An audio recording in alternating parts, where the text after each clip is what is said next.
अम्बे रानी जो हमारी वीडियो देख रहे हैं, उनके घर में सदैव अपना स्थान बनाए रखना, उनकी झोली खुशियों से भर देना। जय माता दी। दोस्तों, 2024 में इस बार मां दुर्गा चैत्र नवरात्रि में घोड़े पर सवार होकर आ रही हैं। इसे छत्रभंगे स्तुरंगम कहा जाता है, यानी माता रानी जब घोड़े पर सवार होकर आती हैं तो इसे शुभ नहीं माना जाता है। ज्योतिष शास्त्र के अनुसार देवी जब घोड़े पर सवार होकर आती हैं तो समाज और राजनीति में बड़ी उथल पुथल होती है। मान्यताओं के अनुसार अगर चैत्र नवरात्रि पर यदि माता दुर्गा घोड़े पर नहीं बल्कि हाथी पर होकर सवार होकर आती है तो मान्यता है कि माता दुर्गा का हाथी पर सवार होकर आना बहुत ही शुभ और कल्याणकारी माना जाता है। जीवन सुखमय हो जाता है, भक्ति का भरपूर लाभ भक्त जनों को मिलता है, दिल में सुकून मिलता है। माता वैष्णो भरपूर आशीर्वाद देती हैं। दोस्तों, इस बार नवरात्रि पूरे 9 दिनों तक चलेगी, यानी 9 दिनों तक नवरात्रि का पर्व मनाया जाएगा। ना एक भी दिन कम, ना एक भी दिन ज्यादा, पूरे 9 दिनों तक चलेगी। माता वैष्णो की पूजा, मां शेरावाली की विशेष रूप से पूजा आराधना की जाएगी। चैत्र नवरात्रि का पहला व्रत 9 अप्रैल को रखा जाएगा और अंतिम व्रत 18 अप्रैल मंगलवार के दिन रखा जाएगा और 17 अप्रैल को कन्या पूजन किया जाएगा, जो कि इस दिन नवरात्रि समाप्त हो जाएंगे। आपको बता दें, 9 अप्रैल को घट स्थापना का मुहूर्त सुबह 6:03 से 10:14 तक रहेगा। दोस्तों, चलिए अब जानते हैं नवरात्रि में कौन कौन सी सब्जी नहीं खाना चाहिए और कौन कौन सी सब्जी खाना चाहिए और कौन सा फल खाने से व्रत टूट जाता है। आइए जानते हैं नवरात्रि में क्या खाएं और क्या नहीं खाएं और क्या पीना चाहिए और कौन सा फल खाना विशेष और शुभकारी माना गया है।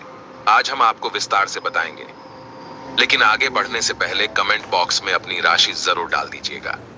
यदि हमारे पास आपकी राशि के अनुसार कोई उपाय होगा तो वह आकर हम आपके कमेंट के रिप्लाई में बता देंगे, ताकि आपको राशि के अनुसार फल प्राप्त हो। राशि के अनुसार किया गया कार्य बहुत ही शुभ माना जाता है। मैया वैष्णो रानी बहुत प्रसन्न होती है। कमेंट में लिखें माता रानी। आपका स्वागत है हमारे घर में। जय माता रानी। एक लाइक जरूर करें वैष्णो रानी के लिए, एक लाइक तो बनता है।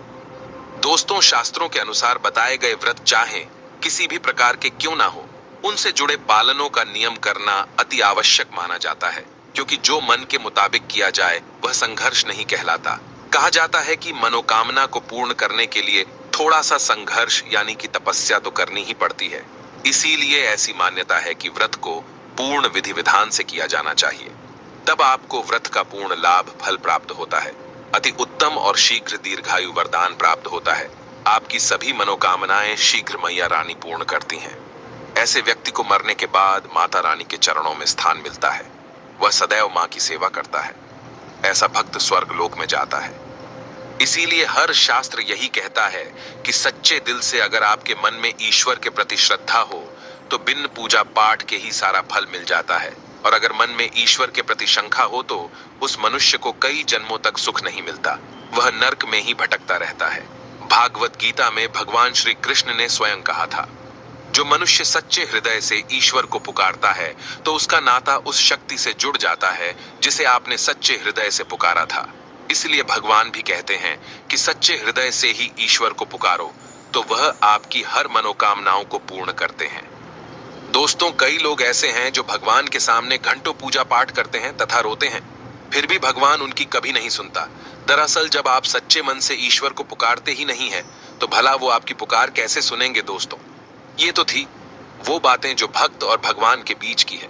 अब हम जानते हैं नवरात्रों के दौरान क्या नहीं खाना चाहिए और क्या नहीं पीना चाहिए और कौन सा फल खाने से व्रत संपूर्ण और सफल हो जाता है। दोस्तों, हमारे चैनल को सब्सक्राइब जरूर करें और इस बेल आइकन को दबाना ना भूलें। तो आइए शुरू करते हैं। दोस्तों, चाहे मर जाना भूलकर भी नवरात्रि के दिनों में पानी पूरी कभी मत खाना, क्योंकि इस दिन कभी कभी बीच में शुक्रवार पड़ जाता है और शुक्रवार को मां संतोषी का बार कहा जाता है। माता संतोषी खट्टी चीज खाने वाले व्यक्ति से हमेशा क्रोधित रहती है, नाराज रहती है, क्योंकि नवरात्रों में माता संतोषी जागृत अवस्था में हो जाती है। माता संतोषी की शक्ति नवरात्रों में कई करोड़ गुना बढ़ जाती है। नवरात्रों में जब शुक्रवार पड़ जाए तो इमली नहीं खाना चाहिए। माता संतोषी रुष्ट हो सकती है, आपको दंड दे सकती है। नींबू नहीं खाना चाहिए। वैसे तो नवरात्रि के व्रत में नींबू खा लेना चाहिए, पर अगर शुक्रवार हो तो माता संतोषी के क्रोध से बचने के लिए नींबू नहीं खाना है। इस दिन नींबू का त्याग